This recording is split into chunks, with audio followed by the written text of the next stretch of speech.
Unang nilikha si Godzilla noong 1954 bilang metapora ng atomic bomb, isang dambuhalang halimaw na kayang magdulot ng pagkawasak na nuklear. Malaki ang naging epekto nito sa manunood at nagbago ng mga pelikulang tungkol sa mga halimaw. Noong 1965, lumabas ang bagong pelikula tungkol sa kaiju na nagpakilala kay Gamera bilang bagong titan ng pagkawasak.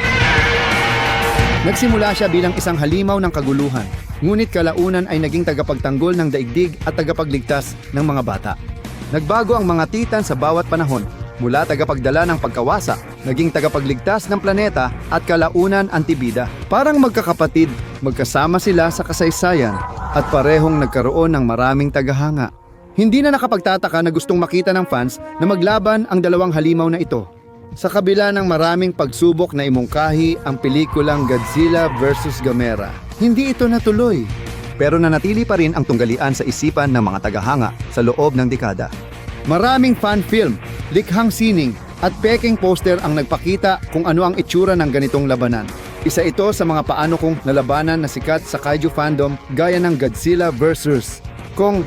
Kaya naman mas nakakadismaya na hindi talaga ito nangyari. Iyon ay hanggang ngayon dahil idinadagdag si Gamera sa kaiju fighting game na Giga Bash.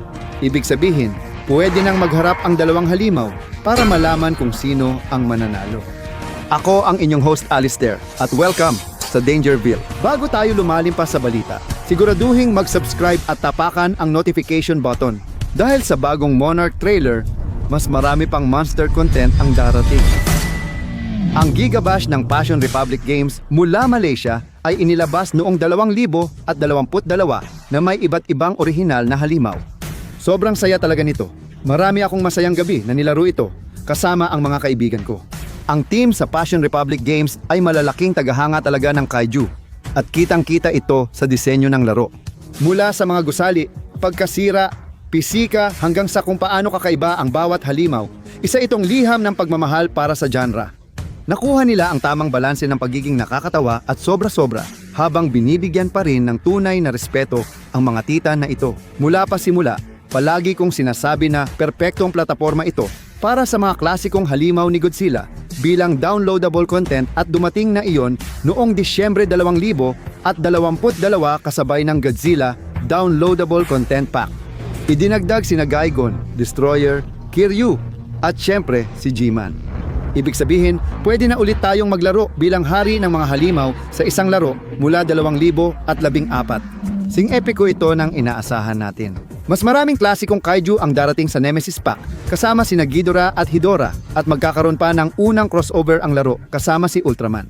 Ibig sabihin, pwede mong pagharapin ang mga klasikong Godzilla monsters sa isa pang kilalang tokusatsu series. At ngayon, dumating na ang panahon para idagdag ang isa pang klasikong serya sa laro. At sa pagkakataong ito, malaki ito.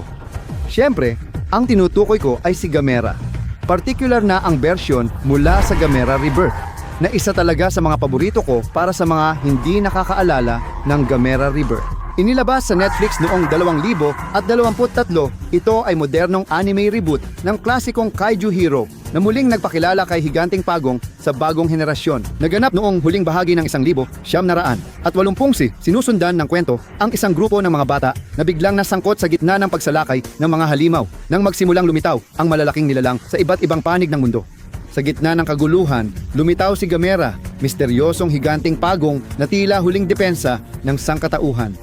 Habang sinusubukan ng mga batang mabuhay at maintindihan ang nangyayari, nakita nila si Gamera na nakikipaglaban sa iba't ibang kaiju tulad ni Guiron na darating din sa downloadable content.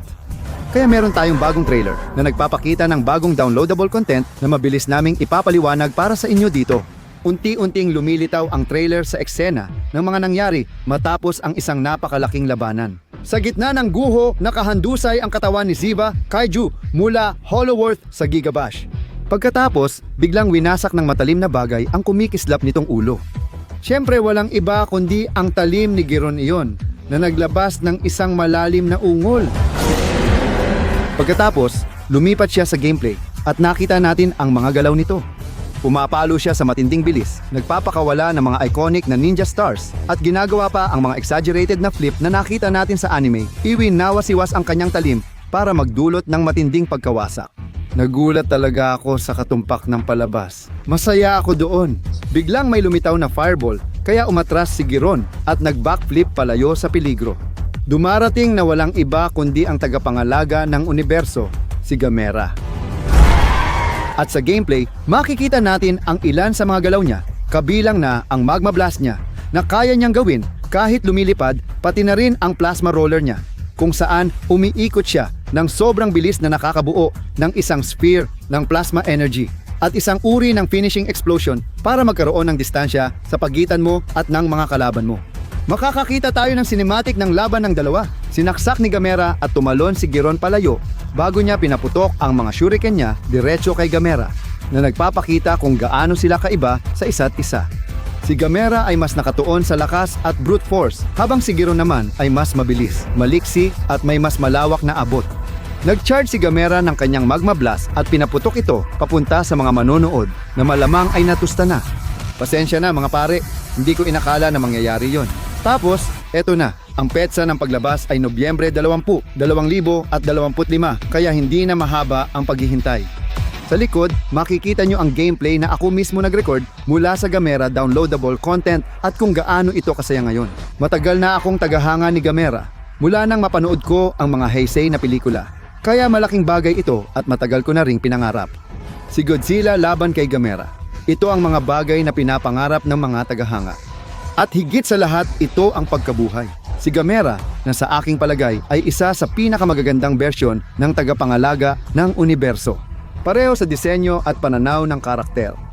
Tunay siyang halimaw sa palabas, napakalupit at dumaan sa impyerno para protektahan ang sibilyan. At si Giron din ay isa sa mga paborito ko at nagkaroon siya ng malaking upgrade sa Rebirth. Tingnan mo lang ang pagkakaiba ng disenyo.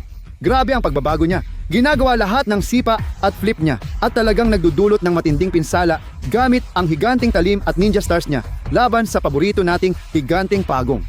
Grabe, muntik na niyang mapatay si Gamera.